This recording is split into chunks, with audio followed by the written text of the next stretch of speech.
Bonjour et bienvenue dans cette vidéo. Je vais vous présenter l'actualité du Barça aujourd'hui, en ce jeudi 17 août 2023. Si vous êtes nouveau sur la chaîne, ici je parle généralement de l'actualité du Barça. Donc n'hésite pas à t'abonner, et appuyer sur le bouton j'aime pour me soutenir. Voici mon compte TikTok, pour les intéressés. Merci, et commençons.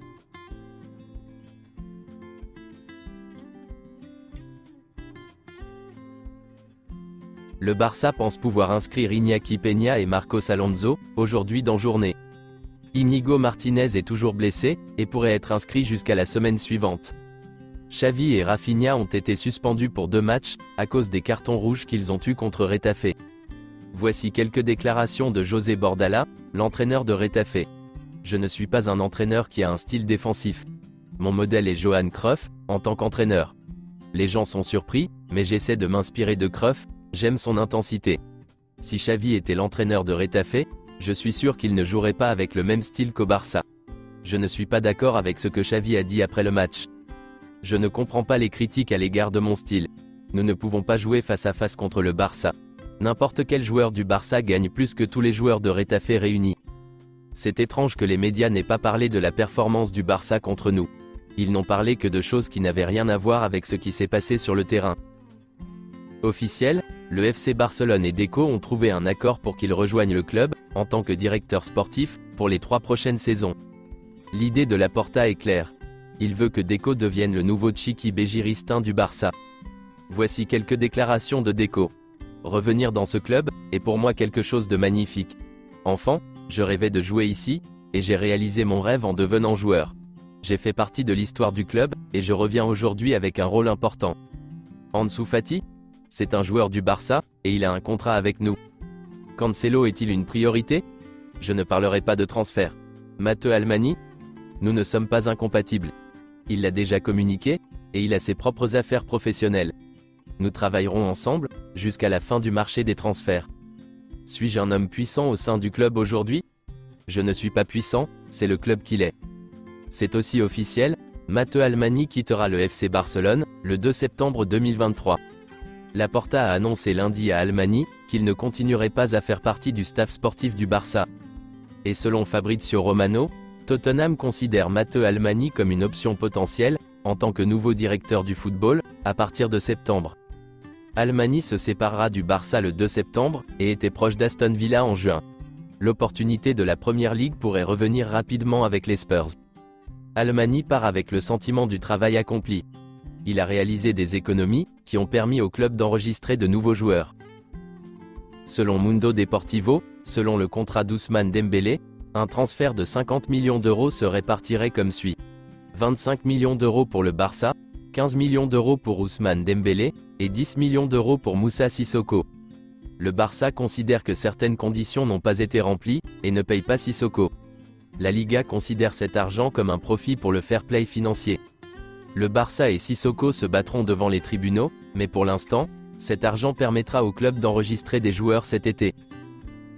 Selon Mundo Deportivo, Manchester City a essayé de recruter Lamine Yamal. L'idée était de le prêter à Gérone pour quelques saisons, puis de le faire jouer à Manchester City lorsqu'il serait prêt. Cependant, Jorge Mendes a dit au Barça qu'il n'y aurait aucun problème pour renouveler son contrat, et qu'il resterait. Le FC Barcelone s'est entretenu avec l'agent de Ter Stegen, pour discuter d'un renouvellement de contrat, assorti d'une réduction de salaire. L'Anglais a demandé au Barça un délai supplémentaire pour décider de son avenir.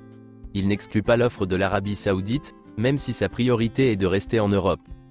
Un club d'Arabie Saoudite a proposé un salaire de 12 millions d'euros net par an pour l'Anglais, mais le joueur a des doutes. Le Français veut rester en Europe, même s'il commence à ouvrir la porte à l'Arabie Saoudite. Ansu Fati avait prévu de rester au Barça, mais après le match contre Retafe, Ansu Fati a changé d'avis, et veut partir. Ansu Fati était la 3e option de Xavi, dans les remplacements. Selon le Mediasport, Ansu Fati était déçu par Xavi après le match contre Retafe. Xavi a préféré Abdé et Lamine Yamal à Ansu Fati dans les remplacements, ce qui l'a mis mal à l'aise. De nombreux clubs européens sont très attentifs à la situation d'Ansu Fati. Mais selon Mundo Deportivo, Ansu Fati n'a pas demandé à partir. Il veut rester à Barcelone. Hier, Ansu Fati et sa famille se sont rencontrés, et ont convenu qu'Ansu Fati travaillerait pour gagner la confiance de Xavi, et avoir une place dans le 11 titulaire. Aujourd'hui, Ansu Fati veut rester au Barça. Mais si sa situation ne s'améliore pas dans les prochains mois, il serait prêt à quitter le club. Selon Sport, le Barça considère qu'il a besoin d'une star en attaque cet été, car il jouera à Montjuic cette saison, et il doit maximiser les ventes de billets. C'est pourquoi il voulait signer Neymar, et Joao Félix est le plan B. Joao Félix a informé le Barça qu'il était prêt à attendre le club, jusqu'au dernier jour de la fenêtre de transfert. Joao Félix est clair. S'il quitte l'Atlético Madrid, il ne signera que pour le Barça. Il ne veut pas d'un autre club, il est prêt à tout. L'Atlético Madrid a déclaré Joao Félix transférable depuis des mois, mais le Portugais a bloqué toutes les offres, parce qu'il est obsédé par Barcelone. Auparavant, l'Atlético Madrid ne voulait pas recevoir moins d'un prêt de 16 millions d'euros pour Joao Félix. Cependant, le conflit avec le joueur s'est compliqué, et l'Atlético Madrid accepte désormais qu'un autre club paye le salaire du joueur pendant son prêt, sans inclure d'indemnité de prêt. Le Barça a clairement fait comprendre à Jorge Mendes qu'il ne signerait Joao Félix que s'il vendait un joueur en attaque.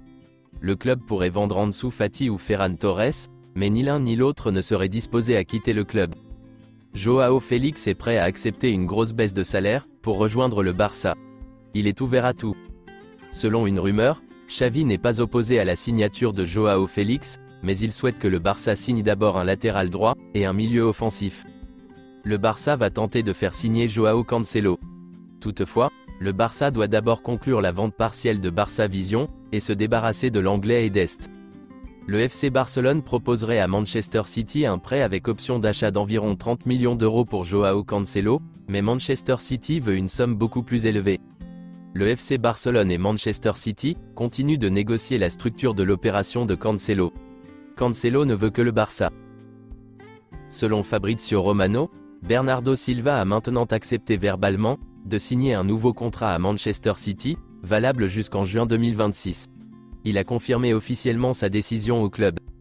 Manchester City s'attend à ce que Bernardo signe des contrats d'ici la fin de la semaine prochaine. L'option Barça est désormais exclue. C'est tout pour aujourd'hui, et merci d'avoir suivi la vidéo. Mettez un j'aime si la vidéo vous a plu, et n'hésitez pas à vous abonner, pour ne pas manquer les prochaines vidéos. Merci et à bientôt.